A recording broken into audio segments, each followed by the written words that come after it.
Let's go.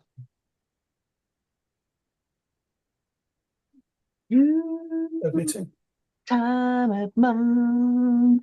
It's not that time of month. Well, It's Christmas. It's near the end of the month. yes, yes. Hello, everyone. Let's get going, shall we? It's the last one of the year. Hurrah!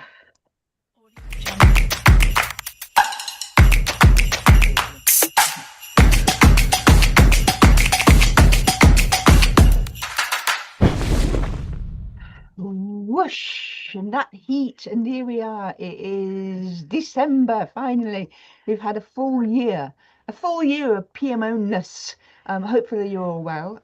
We are here together. Can you see? Yeah, we're both together. I know final end of the year type stuff, but we had a Christmas office party yesterday. It was lovely, and I think we put a picture up. We were shuffleboarding. PMO managed to get its little face in there on that picture.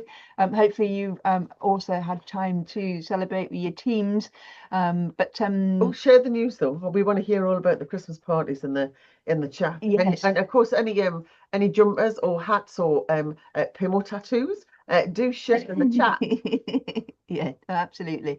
Be lovely to see your faces. So it is December. It is the final one of the year. If you're watching on live on LinkedIn or YouTube, hello. Hopefully you can see as well there. And if you've got any comments that you want to add on, please do that on LinkedIn too. And we will pick those up. But we just wanted to just kick off. Normally we go straight into PMO news, but it is it's a end of the year, so we thought there's a little bit of a wrap up to be done, I think, in terms of House of PMO. It's been a busy year, no doubt. It's going to be another busy year coming, but just to pause for a moment, just some of the things that we've been doing, and hopefully you've managed to see you there, and if not, you might want to get onto it and see you in 2026. We have the 10th anniversary, so 10 years of PMO conference, which has been, to be fair, when we started it, just 100 people, didn't know whether it would even have legs, and there we were 10 years on, having time to celebrate. Got legs and tentacles and all sorts now, hasn't it? In the 10 years. Yeah, and we're obviously back up to Scotland. It's the 4th time this year. Again, really great events, really great to see people there. We've also tried to do something which is, a special event in between all of those conferences. And this year we selected Blue Light PMO Summit, and there will be a report coming out in February. Are we going to call the report like I call the event the Nino event? No, it's not going to be called the Nino event. But there's some really great insights that we're really looking forward to sharing there. It doesn't matter whether you're not working in Blue Light, I'm sure you mean like NHS, fire, ambulance, all of that kind of stuff. There is some really great stuff in there that is applicable to anybody. So we look forward to choosing what we might do next year. If you've got any thoughts about that, we'd love to hear it. Get them into chat, and we'll be selecting those over the beginning of 2026 as to what we might want to pinpoint. We've also had the latest Inside PMO report, which is available to members. You can go and download that if you've not already seen it. So that was a bit of a year of resource management. I think there's going to be more resource management stuff next year. Definitely. I don't think it's ever going to go away. But it also means that we make space for the next Inside PMO report, which you will see on the events right now. But in January, we will be up in Glasgow. We will be doing the kind of groundwork for that new report, focused on specialist roles in the PMO.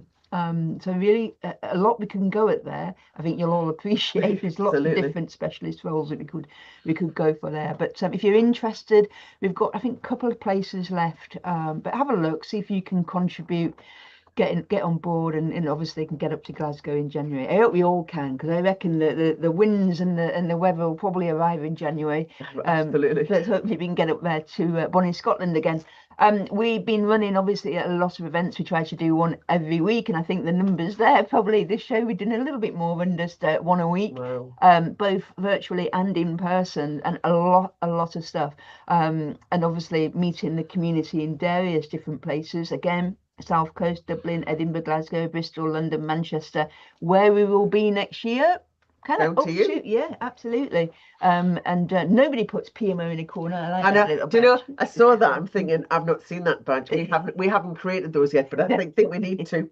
I think Yeah. we need to. I think we always enjoy putting the stickers together for the conference, but merch is definitely one of those things that whatever event we go to, people always ask for it. So any suggestions, do let us know. And we'll do our damnedest to kind of make it happen. Yeah, no, lovely. And then, of course, from all the events that we're doing, is ploughing back into the, into the members' library. We're creating resources. There's a lot of, membership only type events. Obviously, publishing the articles, guides, insights. We put out white papers as well this year, and a lot more of that to come.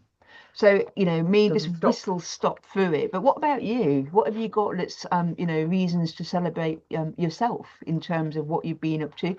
Seeing some lovely pictures up in the chat. So it's great that you're out there having some parties. But have you got anything, from your PMO perspective, but reasons to celebrate in 2025? We'd love to know. And I think this is also a reflection on how we tend to be as PMO people, that we don't tend to be introspective for a little while to wonder about what it is that might be worth celebrating. But I'd love to know, we would love to know, if you do have anything that's worthy of a celebration this year. What is it that your PMO has achieved? And also kind of a reminder, remember that, we move into 2026, it will be International PMO Day again in May. Maybe that is a time when you can actually start to bring out some celebrations, because, again, you've got nearly 5 months there as a notice period. There we go, the mug. Yeah, Thank you, there you Ellen. go, Yeah. International PMO Day. So yeah, it's have a think about it. I'm not forthcoming. You're all being shy in the chat right now. We're going to give them an opportunity Yeah. to kind of say a few things shortly, aren't we, in terms of Yeah. setting up a number of just a few little kind of questions for you to answer. Yeah, absolutely. So just a quick one. So thank you very much for 2025, all being part of it. Hopefully we will see you again in 2026 and getting involved in some of the other things we've got planned. We've got lots of stuff on the horizon and some surprises. So hopefully you'll join us then. Okay, so let's move on. We have got the resident news section where, again, each month we've been pulling together insights that we think that you as PMO people would like to know about, keep informed about, and here he is. Here's John.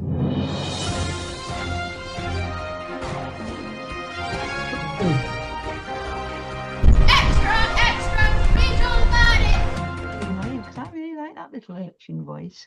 Yeah, sorry, we're chatting amongst ourselves. We don't often get to do it in the same room, but hi John, how are you? You all set? Hey, how are we doing? I'm good. I'm all Christmassy. I've got my Christmas jumper. There we go. Look at that. Christmas chaos coordinator there. All good. Excellent. Right, let's dive in. I thought about doing a news roundup of the year, but then I thought, well, you've kind of, the regulars will get bored because you've heard all of that before. And there's been some interesting things in December, so I thought I'd just focus on things from December again for you. First one up is UK government. This is their new programme and project data standard. So this was published on the last week, I think. Available to download, so help yourselves. I'll share a link in chat as usual for all of these things in a moment. It's a trial. It's out there for a year. They'll be taking feedback on it from government departments, but it's useful for anyone in the PMO space who is looking at thinking about how they capture data, capturing it in a standard way. Especially useful if you're putting in a new PPN system and things like that, where you sort of sign up and then the first thing your analyst or consultant says to you is, right, so what fields would you like? And you go absolutely blank at that moment. This kind of gives you those standard. The aims of it are there: improving data quality and interoperability, better insights, decision making, supporting assurance and risk management. I would not recommend you reading it for fun, as with so many of these things. There is a big list of tables inside it, but what it is good for is showing you the fields that they would expect around risks, around issues, around people on your projects, around projects themselves, and for each of those categories, at least lists out what it expects to see, what the standards are, what metadata they would like to have against each one of those. So that is what is expected if you're going to be working on projects within government in the future, but also very, very useful for you outside of that if you're, as I said, setting up your own systems or setting up a PPM tool. On the, I think if you click on Lindsay, there's just a screen grab of sort of one of the pages in there to get a sense of it, sort of defining, this one was for risk, defining the attributes, definitions, what it should look like, and examples of data there.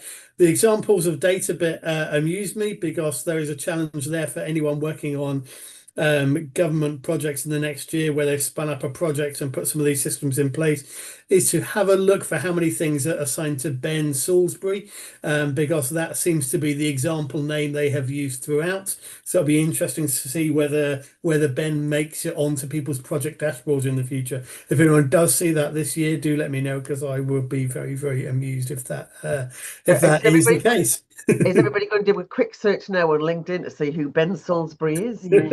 And why he's the owner of everything.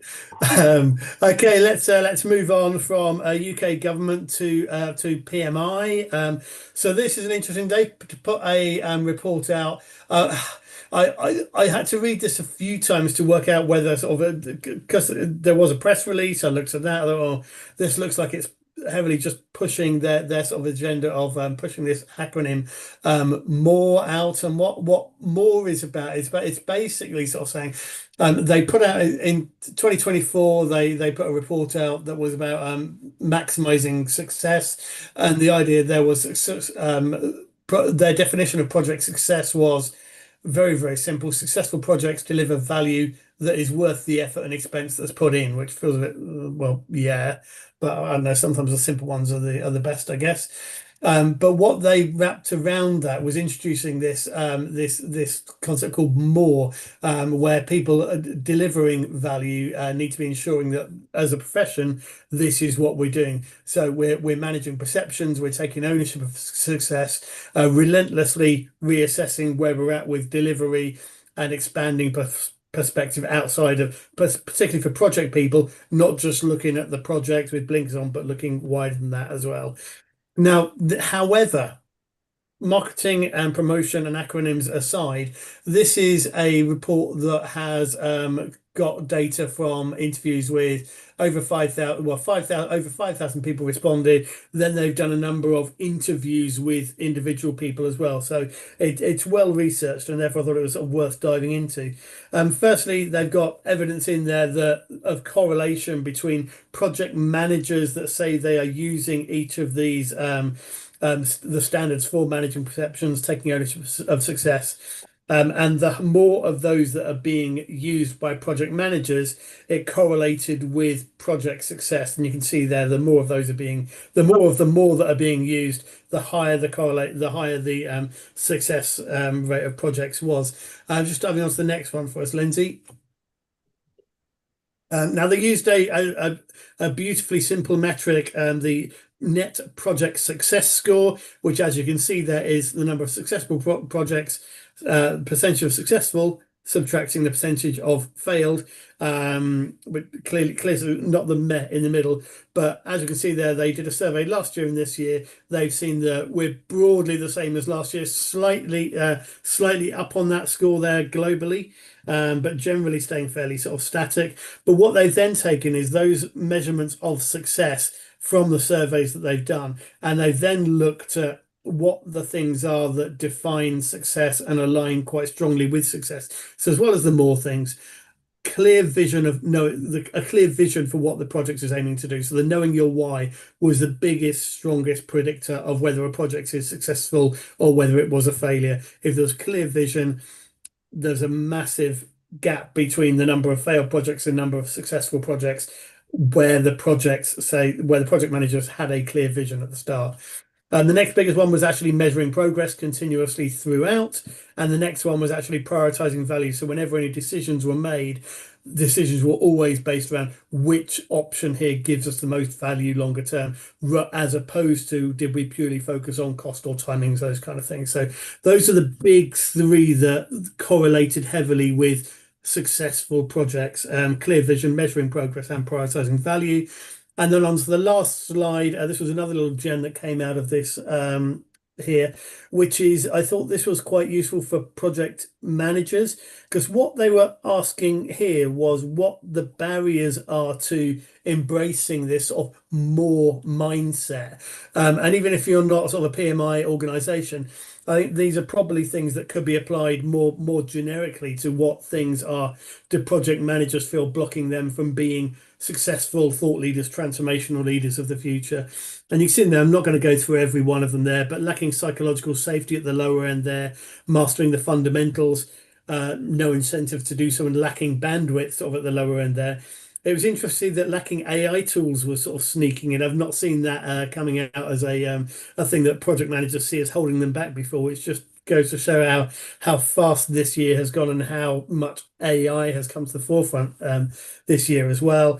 Lacking leadership support, access to stakeholders, meaningful values of and lacking meaningful measures of value. So a few things there that might be interesting for PMO people to reflect on, how you are enabling your project managers' capability and development through making these things available, enough time to develop themselves, well-established standards and ways of working, feedback loops, and working on that psychological safety and incentive to actually do better as well and drive. Would be quite an interesting one. Something just to reflect on there. Next one I've got for you. Been diving into the journals again this month. And I just pulled out this one as an interesting one. I can't remember what I forgot. And this is a sort of investigation in one organization that had to do a major project. It was the first new one they'd done in 10 years. So it was looking at some of the insights and learning they could derive from that. And two things I've pulled out of that I just wanted to share that, again, I think would be useful for all of you. First one was something called the learning paradox, which does come from an earlier paper from 2011, but I'd not seen it before, so I've included it in here.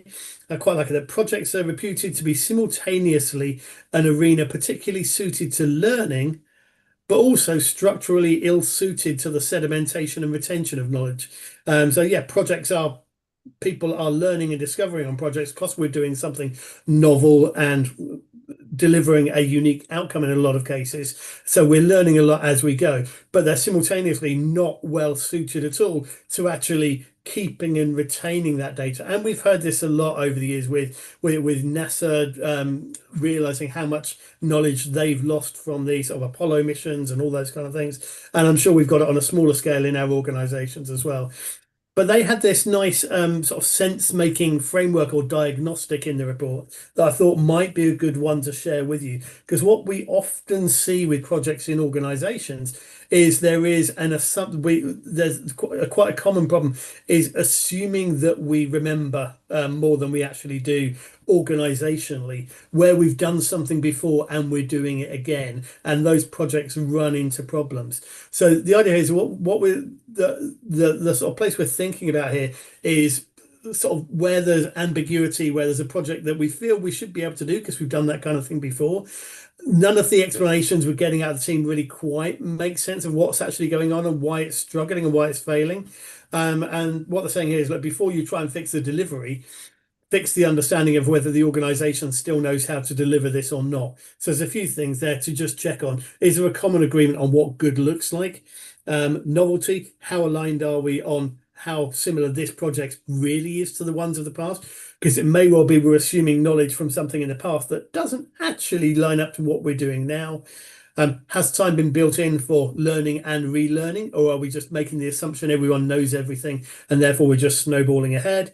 Multiplicity, are we wrongly looking for a single root cause? So where we're sort of linking something to things we've learned in the past, is the thing we learned in the past the only reason for the problems this project is having, or actually are there new things that have come in, new challenges that we haven't thought through?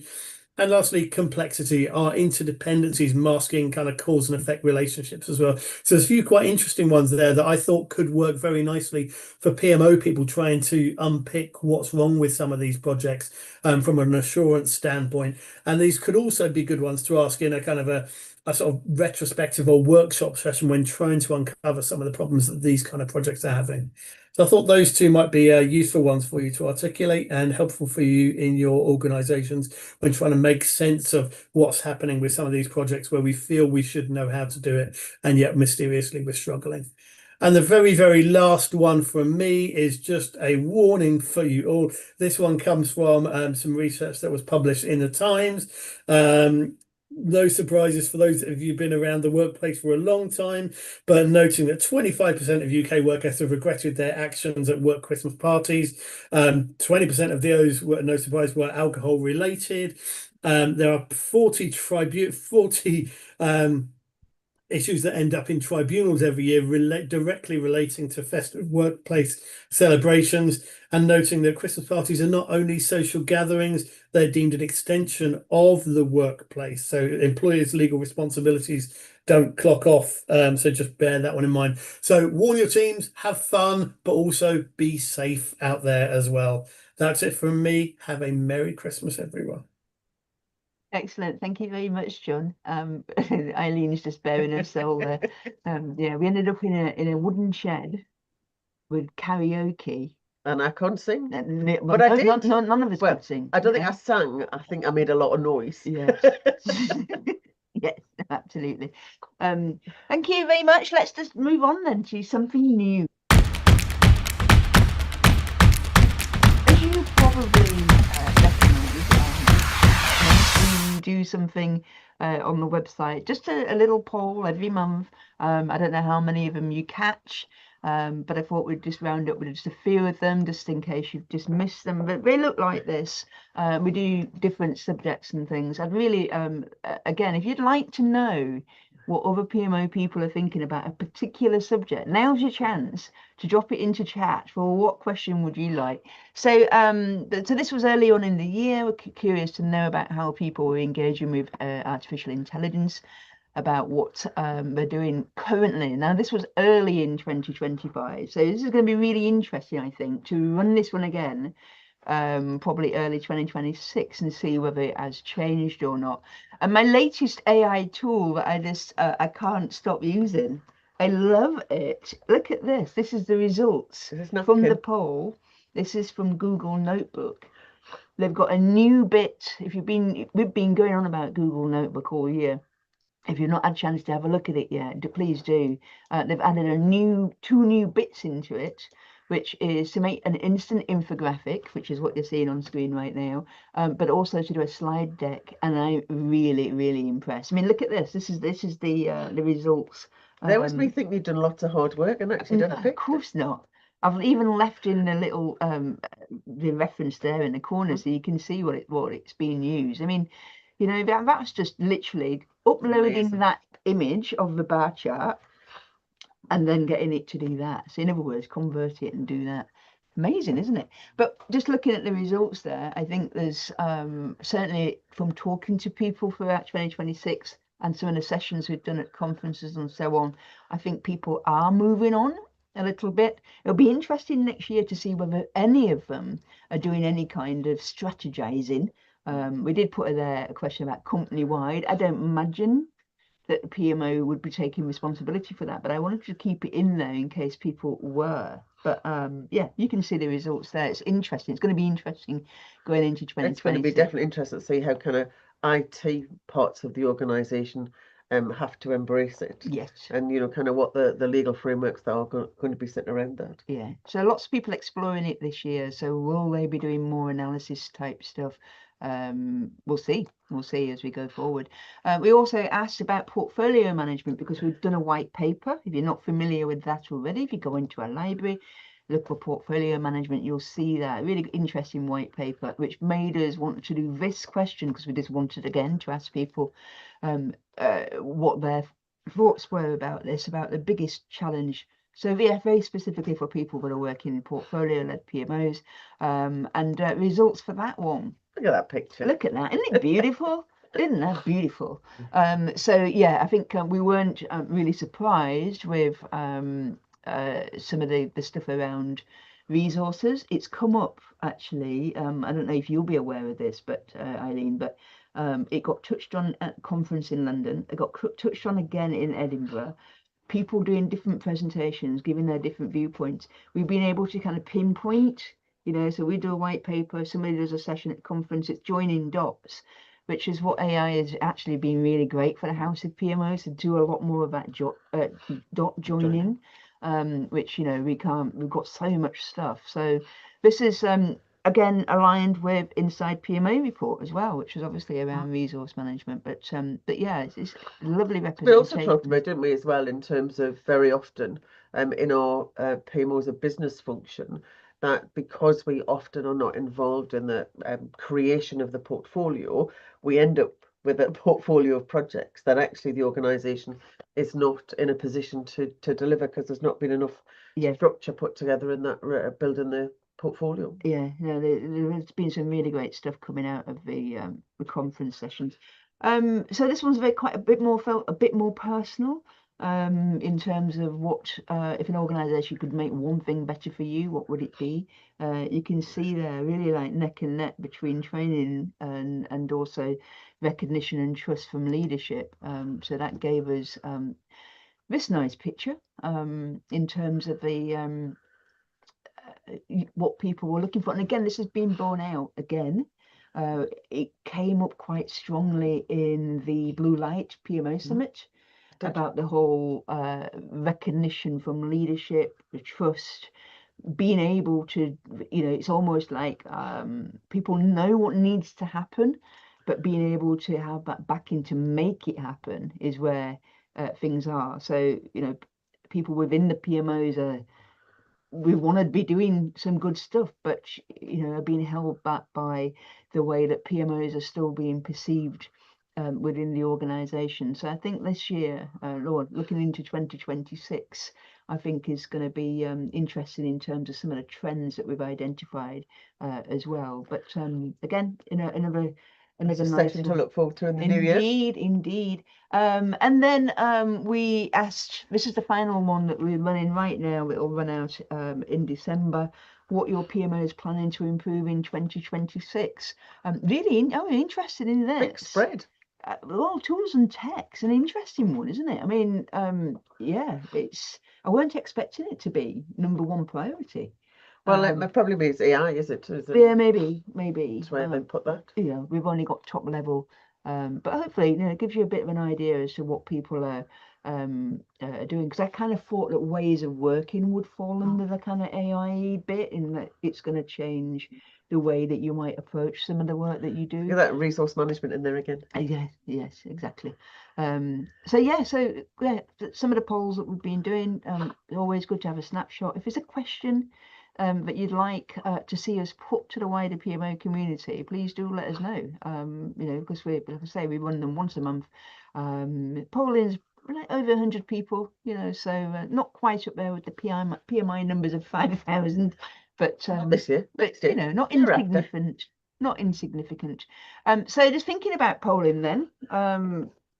Yes, well, we just thought it would be quite good if you've not had a chance to take part in those polls. We thought we'd want to just do a couple today, but I did want to just kind of contextualize some of these and thinking about kind of why we do the polls and why they're useful, and it's good for us, and we will be having our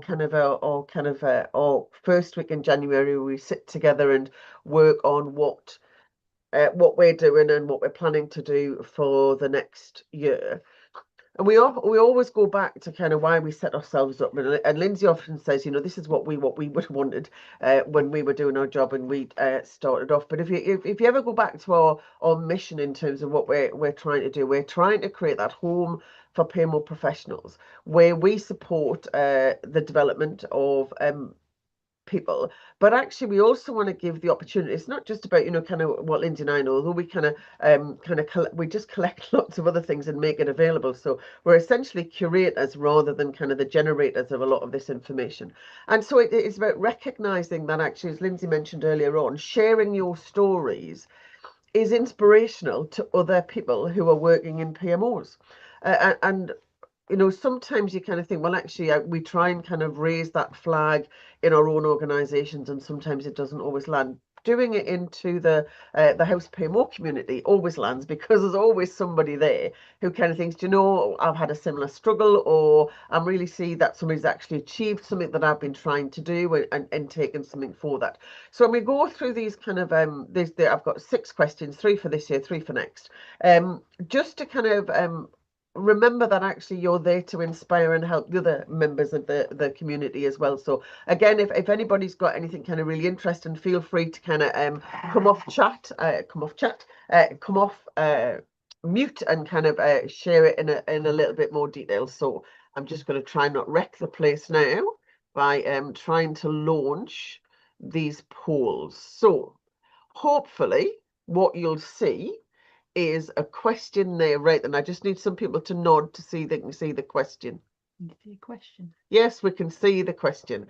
So we're just looking for one word that describes how you felt about 2025, about you and your PMO. Yeah, and always interesting in terms of the graphics. Yes, mine are very simple, straightforward pictures to do that. Okay. Simple's okay. So yes, so we've got a couple of people have answered for that. And I don't know whether we can see the answers until we get to the end. No, but probably not. But we'll what are you doing with this newfangled bit where it's all grouped them together? This is very posh. Well, it just says you have it's the whole thing. We'll have a look. We'll do that questions, and then we'll have a look. Hopefully we'll be able to see the answers. Right then. So the second question is what PMO service or activity created the most value for your organization this year? So I've given you a few more words where you can answer that. So we have a constant conversation around value and what does value mean for all of this. So that's always interesting in terms of kind of I'm quite interested in terms of kind of how you've measured the value, but we'll not kind of do on that at the moment. So is that second question available? When you see big value? Can't see the survey, right? So let's have a look. Oh well, I wonder if we can share the results from question 1. Can you see the results from question 1, or has it gone on to question 2? We can see results to question 1. Excellent. Right then, I think I can now. There we go. Question 2 didn't come up. Expansion, reactive learning, productive, non-existent, and discombobulating. Oh, we do love the word discombobulating. Excellent. So hopefully, Stuart, you'll have something next year in that. Right then. So let's see. We can go. Does the next question up yet? No, the next question. Right then. Here we go. Why hasn't the next question not come up? This is ended. Go. Oh no. Relaunch the poll. Continue. That was the first one. Ignore the first one. Struggling as to how to get the second one. You see, you've been trying to be clever doing it in a thing. I'm sure it worked brilliant in rehearsals, right, Eileen? It absolutely did, yes. So I've got them all, but I think we just need to scroll down. Scroll down. Right. Yeah. If you scroll down, thank you very much for the voice who said that. If you scroll down, you get to answer the other ones. There's 6 questions for you to answer. I hadn't realised. Well, that's a live and learn, isn't it? So yes, we need to kind of individual polls next time. My lesson is to kind of do them as individual questions next time. I thought I would do them good, group them all together because they're all for today. Because Zoom's changed its functionality. So there's people have started answering. No, it's not the tools. It's what picnic, isn't it? Problem in chair, not in computer. We're just having a picnic today. So yes, so somebody's answered question 2, and somebody has answered. We've got some answers for question 3. Look at the people are answering question 4, question 5. Look, they've even answered question 6. Yay. So we're getting there. So if we've got a few more people who could just do some quick typing in there. Happening. I just want to put a call out. One of the things that I said at the end of the PMO conference in Edinburgh, and just talking what Eileen had said about sharing stories. There's been a few people at both conferences this year that have bitten the bullet and stood up there and delivered a conference session. Never done it before, but recognise that, you know, maybe there's an interesting story in what I've got. So we've had a chat, and basically we want to see more of it. We want to see more of that in 2026. And obviously we've got conference coming up in June. I'm working on the agenda right now. So it's either yourself or is anybody else out of your group at work, or any other PMO colleagues that you know that work elsewhere. This is a call out to, you know, if you've got a story that you want to share, please do get in touch. And the PMO Learn agenda's out there Oh, already. yes, we've done it Okay. super early this year. Again, based on feedback from people and what they'd like to see. So if you've not seen that already, head on to the website under PMO Conference. You'll see the PMO Learn agenda. It's going to be a good one this year. Not that it wasn't good before, but it'll be even better. Okay, right then, we have got the results of the questions now, which hopefully you can see, and it's actually created a word cloud, which is I didn't know it was going to do that either. So interesting. We talked a bit about our one word value. Interesting reporting. Then I think reporting has got much more sophisticated and hopefully kind of more useful to organisations. Interesting as well in terms of the project stage gates. We've had quite a bit of focus this year on the whole governance piece, and the P3G governance, I think, has been a great addition to that. Greatest personal development. Passing, I'm assuming that's into passing the exam. Great to see it's P3O. I quite like this kind of learning to slow down and thinking before I act. Sometimes we forget that kind of less haste, more speed. And there's a great book about kind of slow thinking, which gives you the time to kind of slow down and think about what's going on. I think you're going to see that in our trends for 2026, which incidentally is on the events page right now. We'll be kicking off the new year with the trends in PMO, but that word slow does appear. Things for next year, and it's nice to see that people are at least optimistic starting off at the beginning of the year. So looking for some greater adoption, transformational, growing and opportunistic. So excellent for that. So this is the biggest challenge, and again we'll make sure we've got things that can support you through that. So looking at assurance across the work streams, delivering a project with a truly immovable end date, which is always an exciting, and looking at kind of how we balance and balance off and optimize some of the other elements of a project other than the kind of the time.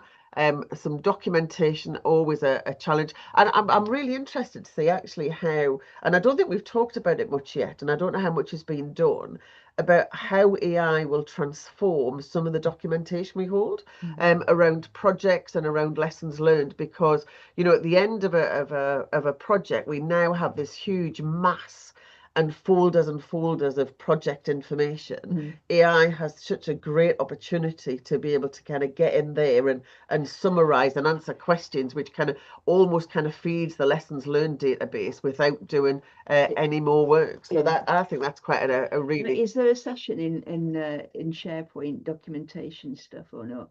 Is it just a case of that everybody actually knows what they're doing there? Well, I don't think I'm not sure that's the case.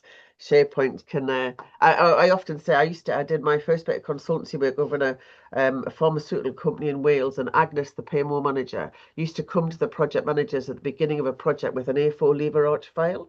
When the project was finished, she'd come and pick it up, and she would put it in her cupboard, and was always accessible. And I still say Agnes can probably find documentation for a project 12 years ago that actually, with all of our kind of modern storage area, we'd struggle to do, because it's all kind of stored in different places and archived in different structures. Absolutely. And so in terms of kind of what people want us to do for the next year, keep doing what we're doing. Well, we've got every intention on doing that. Community repository of best practice templates. You'll actually see that what we're doing for PMO Learn is based absolutely on best practices. Where Lindsay's doing quite a bit of work with our library now to kind of looking at how, from an AI perspective, we can kind of get greater value of that, not just for us, but also for you guys as well. So if there is, we're always available if anybody wants to have a chat with us about kind of how we can help, or you want to go into our LinkedIn group, or we've got a contact page on the website. So lots of ways that you can get in touch. As I said, we're working in the first week in the new year to kind of pull together some more detailed plans for 2026, but we'll continue to add to that as the year continues. And as I said, we've already got some events already lined up. Just a couple here. That obviously the first one kicking off on the 9th of January is the top 10 trends for PMO going forward. We've been doing that every year, which is what I've started doing also, is looking back at the previous ones to see where we are and whether they actually came true and materialized. But we've got some cracking ones coming up. But again, based on what we're already seeing, based on what people have been doing in 2025 and where they're going next. So I think you have a really good session there.